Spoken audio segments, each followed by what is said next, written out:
Welcome back to the Rugby Rundown of Jan de Koning and myself. And I just explained to Jan why I lost or missed out on last week's episode because I had my Blue Hands episode, infamous Blue Hands episode. So sorry, Jan.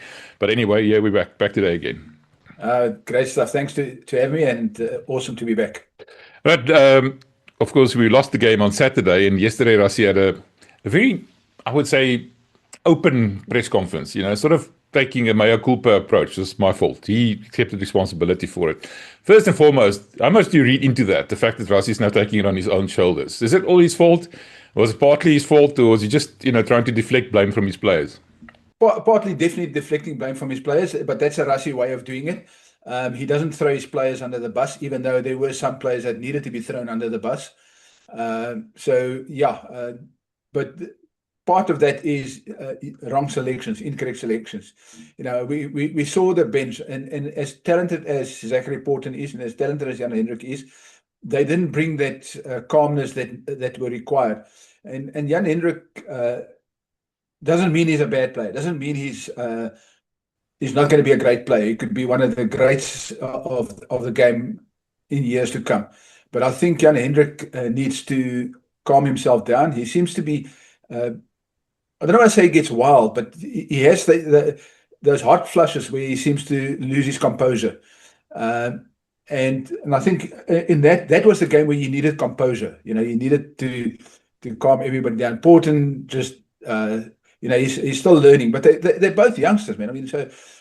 And that's where I think Rassie learned his lesson, and the changes he made for this second test clearly indicates that he's learned his lesson, that those players need a bit more time. Yes, I know everybody says, oh, they need caps. Like, right now you need to win the test. If you lose another test, you can't win the series. So you have to win on Saturday in Cape Town.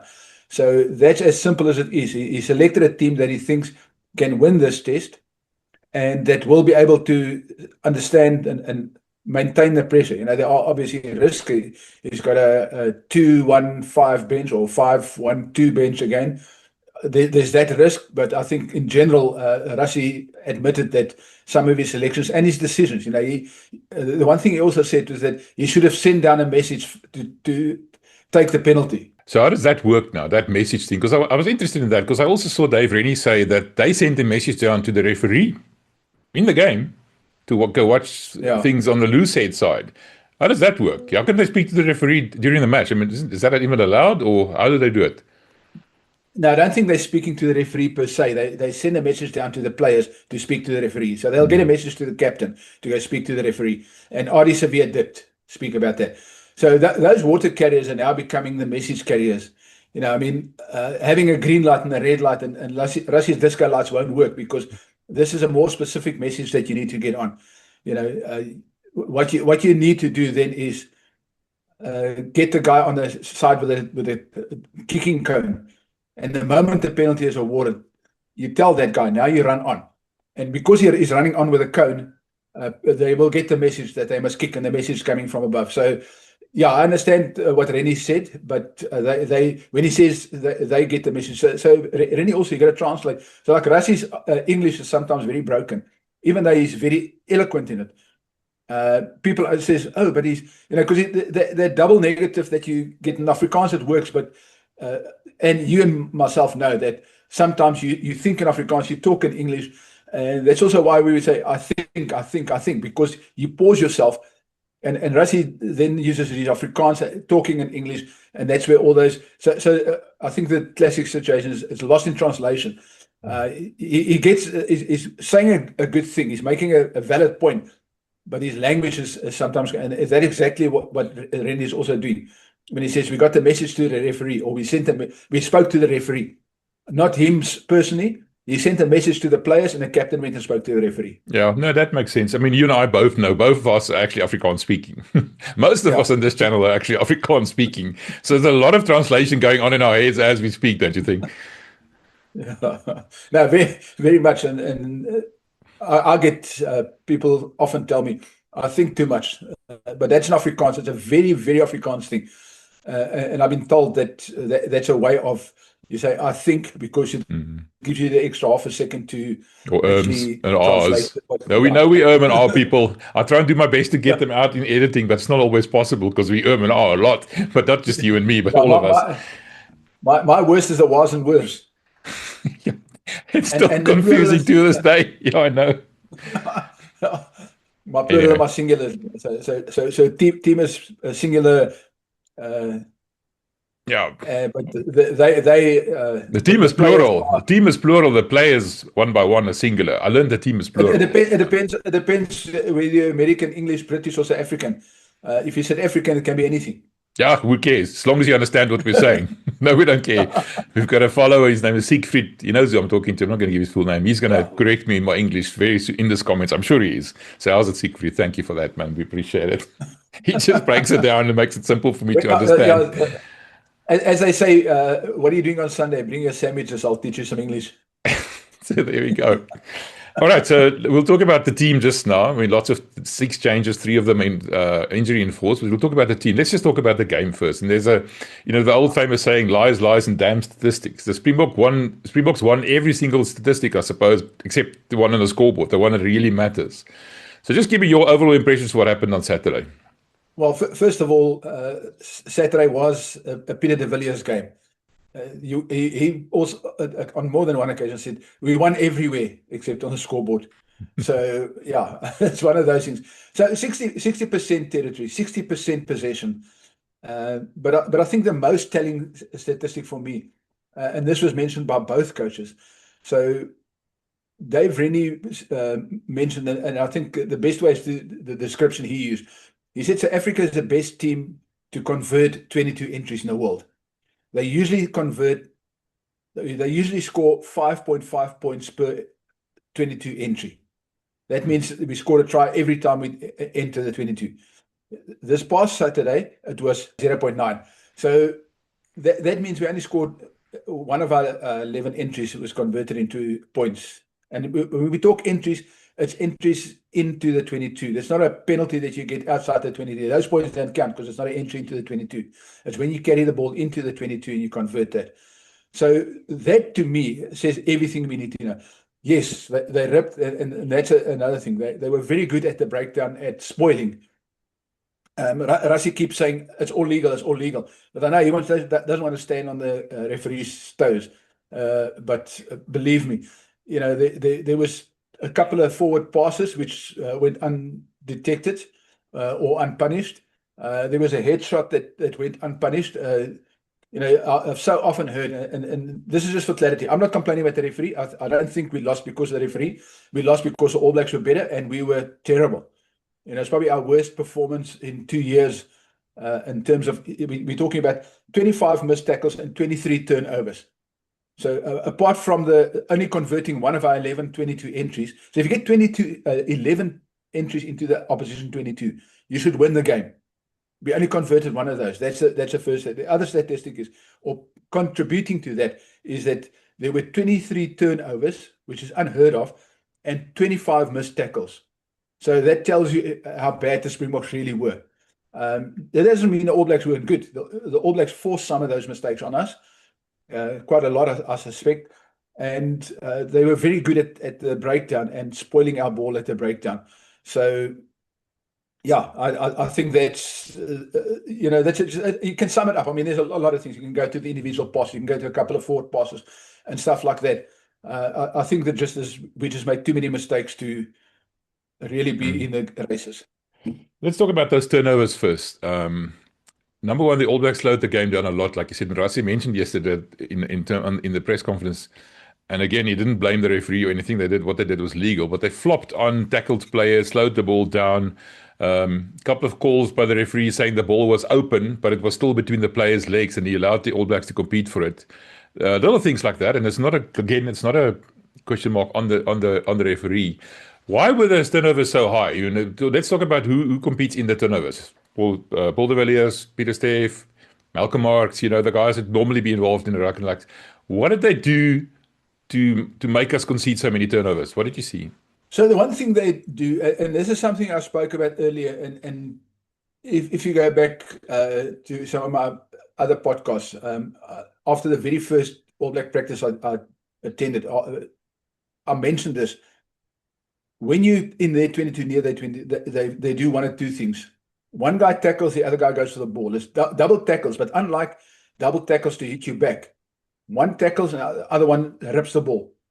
Now that's the one thing there. I'll have to go back and count how many of those happened, but a number of them happened in the 22 where they ripped the ball. Knock on over the try line. Ripped as again, well. That was a hand that was put in there. And that's just what they played. They practiced that. And then the other one is pulling you over the line. I think we were held up only once or twice, but that all adds up. So you got a couple of 20 goal line restarts, a couple of knock-ons over the try line. It's ruled a knock-on, but Jordan Barrett's hand was in there and he knocked the ball out of Malcolm Marx's hand. So should that have been a knock forward? The Jordan Barrett does that count as a rip? And then Malcolm Marx scored afterwards. So those are things you can debate, and that doesn't mean the referee was wrong. He might well be right in that. But all those little things added up, and I think that's where the 23 turnovers came from various. Of course, there were knock-ons. I mean, Sasha, I think Sasha alone had 5 turnovers, so conceded 5 turnovers. So, your key playmaker, your fly-off, the game breaker, has 5 turnovers by himself, the highest in the game. Then there's something amiss, and I think Rassie rightfully pointed out that we must look in the mirror ourselves first.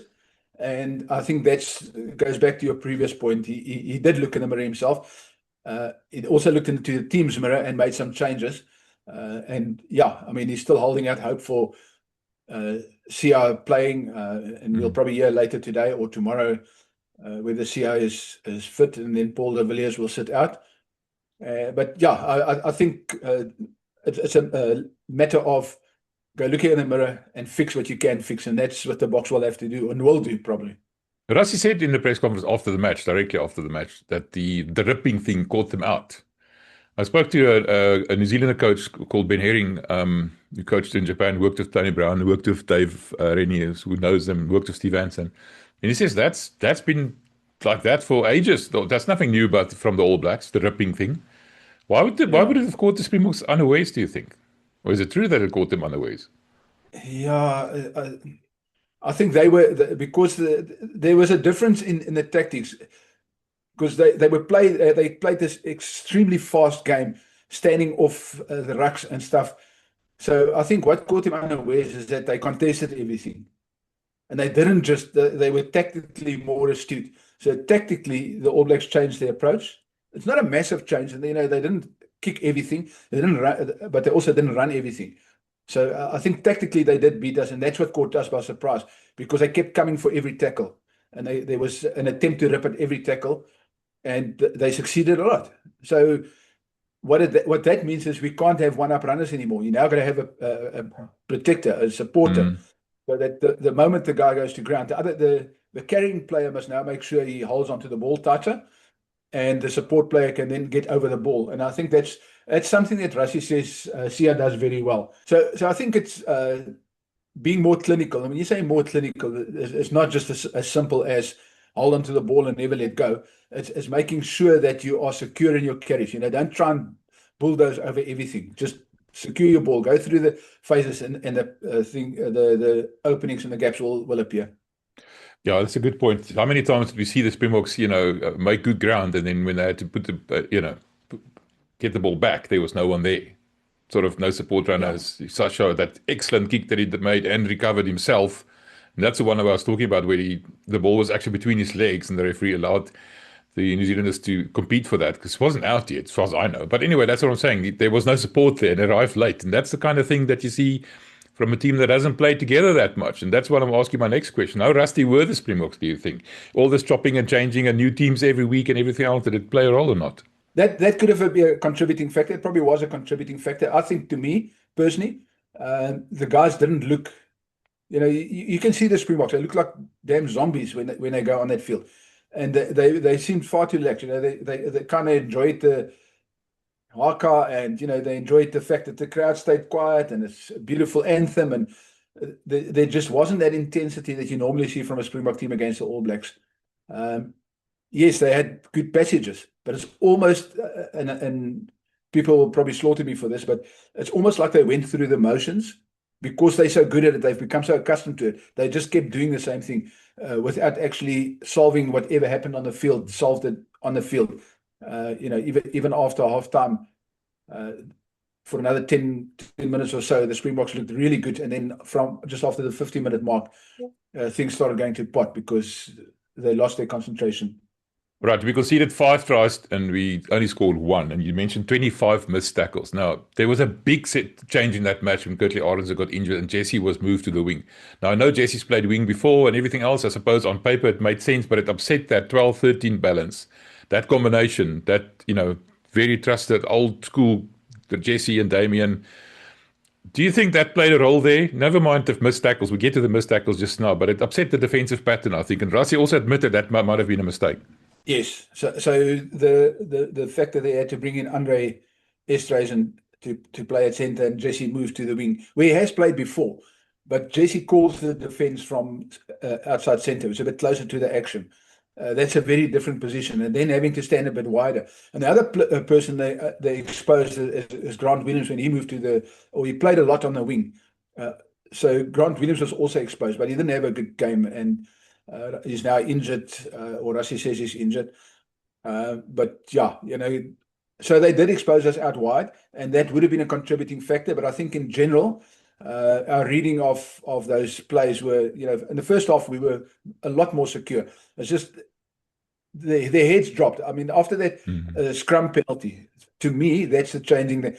We suddenly got penalised. It's like everybody said, "Oh no!" And it's almost like they said, "Oh, he's busy cheating us." Like their heads just dropped, and then the All Blacks destroyed us because we were competitive up until that stage. Missed tackles. I want to get back to that because we know Jesse is sort of the vanguard of the blitz defense. He's the one who shoots up, and he often misses tackles, and that's acceptable because it sort of he does interrupt or slow down or whatever. That's the point. You don't always have to make those tackles. You just have to disrupt them. But the other aspect of Esterhuizen coming on to 12 and Jesse moving to wing is that Damian de Allende had to go to 13. Now suddenly he has to play outside. Now he has to be that, and I don't think that worked as well either. Do you think? No, that's exactly that. Is that he doesn't rush as accurate as Jesse, and I think what happened after that is that the cover that normally when Jesse rushes, there's always somebody there covering that gap, and that wasn't the case this weekend. Not always. Sometimes it was there, but I think the problem was that if you rush a bit slower, if your rush is not real blitz, you will leave gaps and you won't have time to recover because, I think that it's a combination of things. Is the defense and the changes, the guys were not focused enough. It's probably the best way to put it. Like I said earlier, it seemed, and it doesn't mean they did that. I'm not saying they did go through the motions, but they gave the appearance of just going through the motions. And and then obviously, if they're not focused enough, they're going to misread. A misread on defense then could be catastrophic. Right, so let's move on to this week's team announced on a Monday, not the Thursday like last time. So typical Rassie did the same thing last year, and after before the Wellington test after losing at Eden Park. So just give your impressions of the team in general. What do you see? I mean, he said 3 of those 6 changes, 3 of them injury enforced. And talking about the team in general, we'll get into the details just now. Okay, so Cheslin wasn't a hamstring. It now turns out to be a hamstring and an ankle. He's got a swollen ankle. But we saw he limped. The way he limped, it was obvious it wasn't a hamstring. Rassie says there might be a change later. I think he's just playing mind games. I don't think Cheslin will play this week. Then he's got Sia, who is bracketed with Paul de Villiers, and he's giving Sia. Again, if it's a hamstring, I'm so hesitant. If he still had a niggle by Sunday, then he shouldn't play. He said, I must train yesterday or Monday. So who knows? Maybe today you will hear that he's gone, or maybe he's not. Maybe we hear that on Friday.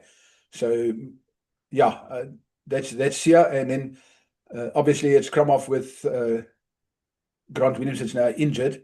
Kobus starts, but I think I would have started with Kobus and Pollard in any event. I would have started with them last week already, because if you must win, then you don't throw an out of form player in there hoping he'll regain his form in one match.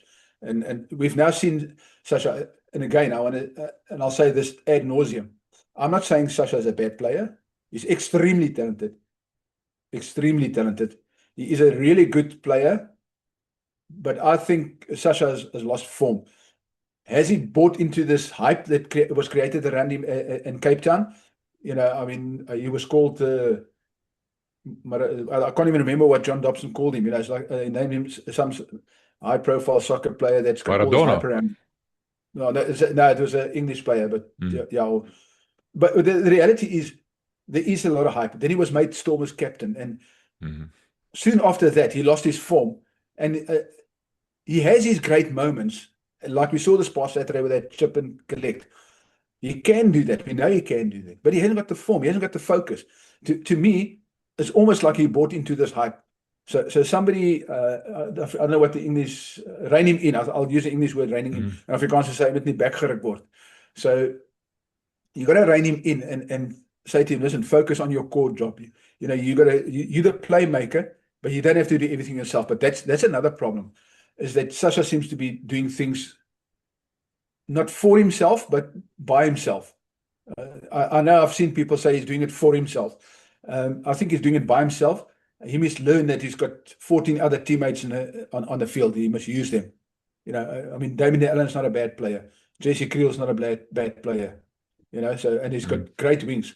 So yeah, I think that's one of the main problems. So Sasha on the bench, that surprises me. I would have had Manie, but Rassie says because it's going to be a wet game, because it's going to rain on Saturday, he wants Sasha there. So I'm not sure if Sasha is a better wet ball player or a wet game player than Manie, but we'll see. You know, maybe Sasha comes good on Saturday, wins the game fast, is one of these brilliant moments, and then we all sing his praises again. I was about to ask you, why is Manie not on the bench? I mean, Manie didn't do anything wrong. He just came on a couple of minutes towards the end there. Is he also maybe carrying an eagle somewhere? Because, you know, I would have thought he would be a shoe-in. I'm just worried, like you said, the fact that Colby isn't playing probably contributed to the fact that Pollard is starting, because who's going to do the goal kicking now? And Sasha didn't have the greatest game, and Manie is not always the most reliable place kicker. Don't shoot me, people. Again, that's just a proven fact. And he has improved. I know he has, but I mean, still in a game. This is a must-win game, like you said. You lose this game, you can't win the series anymore. So much at stake here, and the Springboks are a little on the back foot, I would think. Don't you think? Don't you agree with me? Oh, very much so. No, very much so. This is a must-win, because if the Springboks lose on Saturday, they can't win the series anymore. So they have to win on Saturday. It's a must-win. It's a final. You know, from here on, they have to win every game. Or they have to win at least 2 games to share the series, but they have to win every game from here on if they want to win the series. So yeah, no, it's definitely a must-win. So it's going to be a typical Bok game rugby. I think it's going to be more attritional than it was last week, to be quite honest. But to get back to Manie, Rassie said it's because it's going to be a wet game. So he doesn't. Again, you know, is Sasha the answer? Maybe he comes off on Saturday, and then we'll, like I said, then we'll sing his praises again. Remember the semi-final against England? Manie was taken off after 30 minutes in a wet game. Maybe that's what Rassie was thinking about. Exactly that, yeah. And he knew that next week was going to be just as wet, so he didn't want to risk Manie. Maybe there's something that. Look, I mean, yeah, Manie has his issues, but who knows? You know, we'll see on Saturday. On Saturday night, if the Springboks win, then everybody will praise Rassie for being a genius again. You mentioned Siya Kolisi now. I want to talk about that quickly. And I know, for example, look at Ardie Savea, how important that guy is to the New Zealand effort. I mean, they bent over backwards to allow him to be able to play and be rested and everything else. And I think Siya is pretty much the same kind of player. You know, the player that you want in that field, the guy that's through sheer presence has an influence on the game, on the referee and everybody else. And I think this weekend we missed his presence. Not so much maybe his style of play or whatever, but just his personality, talking to the referee and getting the troops, you know, calmed down and, you know, united behind him kind of a thing. Nothing to do with Pieter-Steph not being a good captain or anything. He is a good captain, but I think he's too quiet a captain. And we heard the referee speaking to many players, so listen, you've got a captain. I can't speak to every one of you. Jesse also went there. Jesse also an ex-captain, or, you know, he's been a captain before. I think we need Siya back. That's probably why Rassie is doing his utmost just to get him into the team, even penciling in, saying slash this and slash that. Talk to me about that. Yeah, no, it's very, very much so. Look, Sia has grown into the captaincy, and it now fits him like a glove. I want to take you back to 1995, or even before that, 94, but certainly 95, when Kitch Christie didn't select Tiaan Strauss because Francois Pienaar was his captain. That doesn't mean Tiaan was not a better player, but Francois was the guy was gonna carry that. He's got the personality as a captain, and that's exactly what Sia's got. People will say, "Oh, but maybe he's not the best flank." Yes, Paul de Villiers has got better form than Sia at the moment, by some distance. But you're correct in saying that Sia's presence on the field, that authority that he carries with him, and being able to tap into the other leaders in the team. And I think for Pieter-Steph, maybe it's a bit new because he likes to just go do his own thing, and he just wants to play and beat up everybody by himself. A bit like Sasha, he's not doing it for himself, but he's doing it by himself.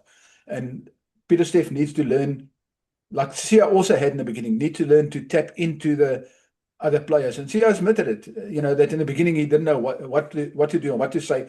And he just asked the player next to him, you speak now, so that he can learn. But now he's grown into that role. So you're correct in saying that his presence on the field is vital for this team, especially in a must-win game like this. So yeah, Rassie mentioned something which was weird to me, that his value at the attacking rucks. Yes, I mean that means he cleans up the ball, he supports the ball carrier, or he gets rid of the defenders, that sort of stuff. I think more Sia's value is out in the wider channels because he's got a decent turn of pace. And he's also physical, so that's where I see better value. But Rassie mentioned that his value at attacking rucks, so cleaning up the defenders and stuff, and keeping the defenders out so that we can get faster ball. But by and large, I think you're correct that it's more his presence on the field and his ability to get the best out of his teammates and tap into his other teammates. Jesse can go to him, or he'll go to Jesse and say, "Listen, what are we doing?" Or Andre Pollard, what do we do now? Or somebody will come to him and say, "Sia, go speak to the referee about this." And then Sia has that presence, and he's calm enough. Unlike Pieter-Steph, which the longer the game goes on, the more angrier he looks. So if you get this angry, red-faced, 6-foot giant coming at you, you're just about to wet yourself. And that's just Peter. That doesn't make him a bad person. That's just the way he plays the game. He plays it 100% with his heart because he bleeds for this country. But as a captain, you need that calmness and personality that Sia's got.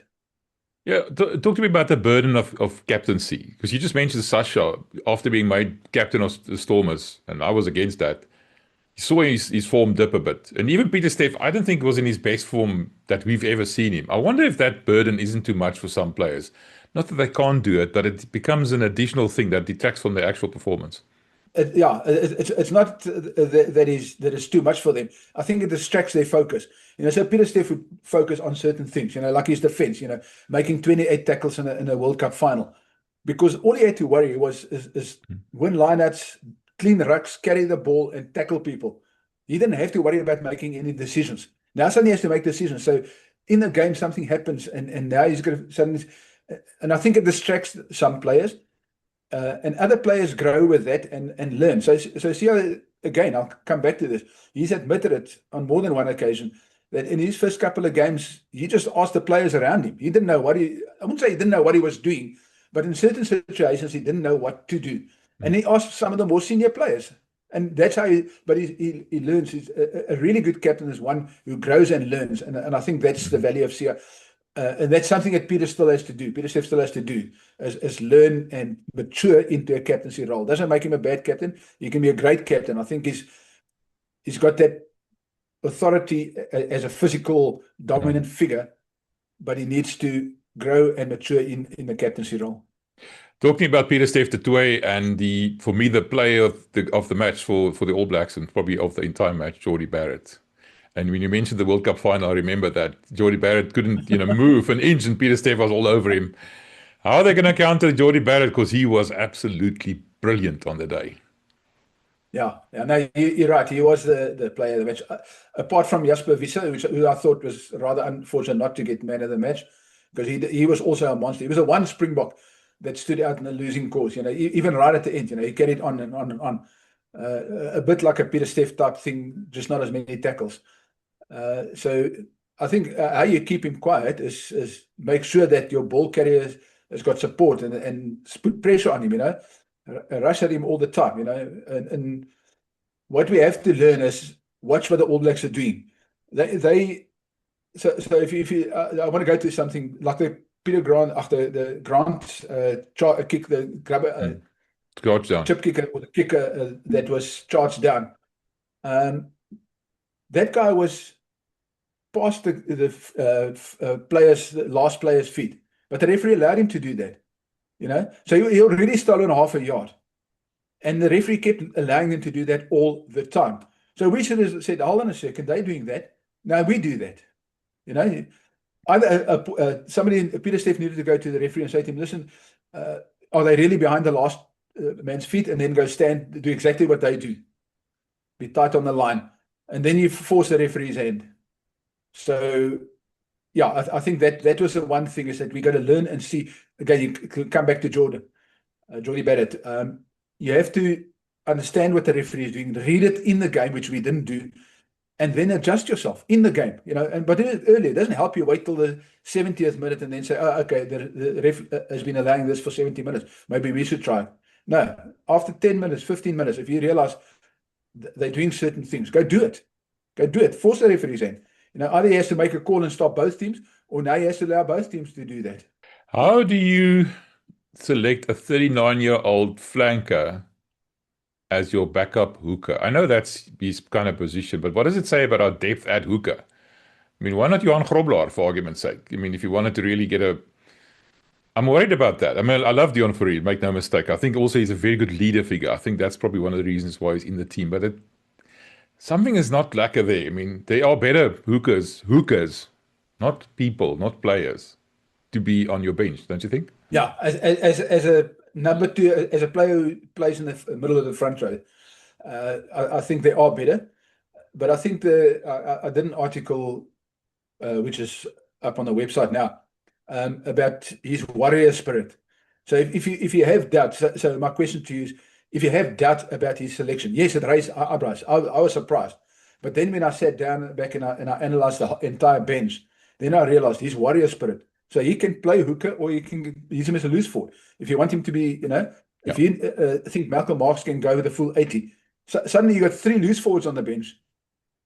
So, that frees you up to do. I mean, imagine you've got Cameron, Deon Fourie, and then you've got Mark's still on, Jasper Wiese there. Esterhuizen can come back on as a loose forward as well. So suddenly you can get 4 tight forwards and 3 loose forwards. You can rush onto the bench, and Malcolm Marx will underplay. So imagine that's why that bench for me. So to get back to your point, yes, it raised eyebrows. But once I sat down and I analyzed it, and I thought to myself, hold on a second. This is Russia's best bench that I've seen this entire year. Not because it's all just muscle. It's cleverly thought out, because again, under Esterhuizen, if something happens in the back line, he can go cover that. But now Russia's got extra loose forward cover. If Malcolm Marx is not injured and he can carry on for 80 minutes, by the 50, 60 minutes, you put Deon Fourie, because he's going to be at the breakdown. When they want to open the game up in that last 20 minutes, he's going to be there. He's going to harass them. And that's what we need. So I'll come back to why I think it's a good call. It's because of his warrior spirit. We saw that in the World Cup final when he played 77 minutes at hooker. We've seen it for the Stormers and that opening match of the tour. We again saw. So I think based on that, Deon is definitely a good choice. Not as a front row forward, but as a player per se. Yeah, I hear you. I agree with you. Okay, now, just in closing, big pressure. Do you think the Springboks have it? Do you think this team can do it? Are the All Blacks not being, better at it than we are at the moment, out coaching us a little bit, being. I mean, last week a lot of the noise was about the referee and what the referee must look for and everything else. And I think the All Blacks won that battle. Getting into the referee's head. With all the noise and stuff that the Springboks made around it, Jaco Paper being trotted out and, Felix Jones being trotted out. And the All Blacks got the upper hand in that sense. I mean, like you just said, with in the referee's head, the seeds that were planted in his head. I'm a little worried about being out-psyched here, on our own back in our own backyard kind of a thing. Do you think we can pull it off? Simple question. Yes, the Springboks can win. How are they going to do it? Are they going to do it? Those are two very different things. So I think the selection, to me, the entire selection process tells me that Rassie has taken certain lessons to heart, and by him saying that I look at myself and I made the wrong calls, that means he has looked in the mirror, and not in a bad way. People mustn't think that when the players and the coaches say we must look in the mirror, what that means is that you go and look, what did you do wrong? And don't repeat the same mistakes. We know that old saying is the expression of the thing of idiocy is doing the same thing over and over and is expecting a different result. Yeah, true. So I think Rassie is already indicated that the Springboks will present a different picture of it as a team and as tactics, in terms of tactics this week. So yeah, they can win. That's a short answer. The question is, will they, and will they be more focused? To me, that's, more clinical and more focused. I think those are the two key things for me that I want to see different this coming Saturday. Because for 50 minutes, we were all over them. I mean, by the end of the game, we still had 60% possession and 60% territory. That means we were doing something right. We just didn't, again, we'll come back to what we said right at the beginning. 11-22 entries, we only converted one.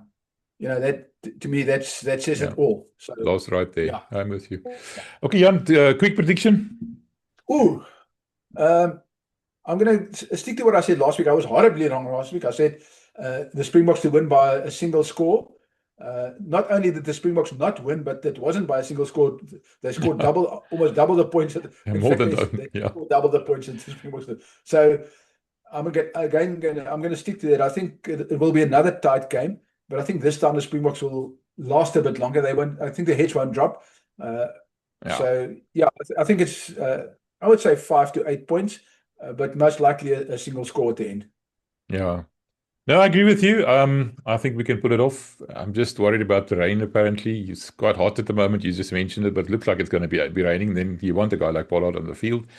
Yeah, I'm looking forward to it. Thank you, Jan. Appreciate it. It's been fun as always, and back to normal. So from this week on. Oh, by the way, on Sunday, Jan and I and Harry and Ari planning to do another one of those, super crossover episodes. We talk about next week's game. I mean, hopefully the Springboks win the second test, and it's all to play for in the third one. We'll see. So looking forward to that. Thank you, Jan. Have a good one. Pleasure. Thanks for having me.